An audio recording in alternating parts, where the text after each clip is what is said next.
বলিউডের গ্ল্যামার দুনিয়ায় নিজেদের রূপ আর সৌন্দর্যকে ধরে রাখতে সার্জারি নতুন কিছুই নয়। এই তালিকায় অংশ নেওয়া অভিনেত্রীদের মধ্যে এবার অভিযোগ উঠেছে ধুম সিনেমার অভিষেক বচ্চনের সহ অভিনেত্রী রিমি সেনের নামে। হাঙ্গামা, গোলমাল বা ফির হেরাফেরি সেই মিষ্টি হাসির মেয়েটি যেন রাতারাতি হয়ে গিয়েছেন অন্য এক মানুষ।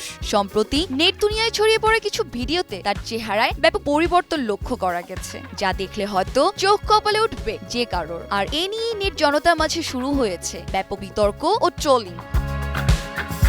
প্রকাশিত ছবিতে আলাদা করে নজর কাড়ে অভিনেত্রী গালে হাড় থেকে শুরু করে ঠোঁটের গড়ন, বয়সের দৌরত্বে সবকিছুতেই যেন অদ্ভুত টান টান ভাব। নেটিজেনদের এক অংশের দাবি, অভিনেত্রী নিজের সৌন্দর্য ধরে রাখতে সার্জারি বা ফিলার্সের আশ্রয় নিয়েছেন।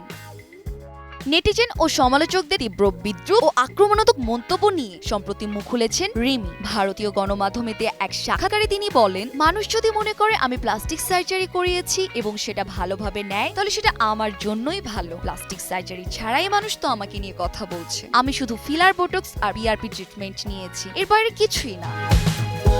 এই সময় তিনি সমালোচকদের উদ্দেশ্যে বলেন, হয়তো সাম্প্রতিক ছবিতে আমার ত্বক ভালো দেখাচ্ছিল, এর এমন কি ট্রিটমেন্ট আর শৃঙ্খলাপূর্ণ জীবনযাপনের মাধ্যমে যে কাউকেই ভালো দেখাতে পারে। তবুও যদি কারো মনে হয় এটা খারাপ হয়েছে, তাহলে তারা বলুক কিভাবে তার ঠিক করানো যায়, আমি আমার ডাক্তারদের জানাবো।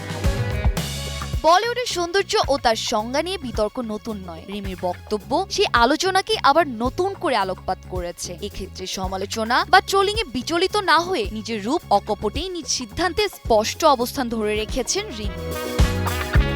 ফারিয়া চৌধুরী, ইতু, নিউজ 24।